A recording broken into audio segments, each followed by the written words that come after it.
সেইদিনা আৰু জমনি এটা হ'ল শ্বেয়াৰ কৰিব বিচাৰিছোঁ সকলোকে আমাৰ সন্তোষ গ্ৰুপৰ ইয়াত সকলোৱে জানে ইয়াত পোকৰ ধৰা ছিষ্টেম নাই আমি য'ত আছিলোঁ গাঁওখনত আছিলোঁ আমি নিজনিৰ পৰা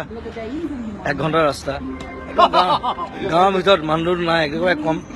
4টামান কটেজ আছে আমাৰ গাইডৰ এটা কটেজ আছে তাত ধুনীয়া তাত আমি থাকিলোঁ খোৱা বোৱা লৈ যাওঁ ইয়াৰ পৰা তাতে খাওঁ আৰু মই কি কৰিলোঁ পাকঘৰৰ পৰা মানে পোকৰ ধুবৰ কাৰণে গিলাচ এটা লৈ গ'লোঁ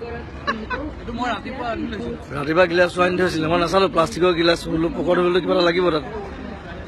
গিলাচটো লৈ গ'লোঁ পোকৰ ধুইছোঁ তাৰপিছত দেখিছোঁ কিবা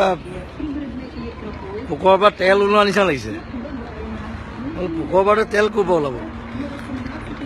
পিছত গম পালোঁ সেইটো আমাৰ শ্ৰমিকে মানে অমলেট বনাবৰ কাৰণে বাটাৰ আনি থৈছিলে গিলাচটোত বাটাৰ আছিলে মই নাজানো চ' ৰাছিয়ালৈ আহি মানে প্ৰথমবাৰ বাটাৰেদি পোকৰ ধুইছোঁ মই সেইটো এক্সপিৰিয়েঞ্চ মই কেতিয়াও নাপাওঁ সন্তোষ এক্সপিৰিয়েঞ্চ উইথ বাটাৰ পোকৰ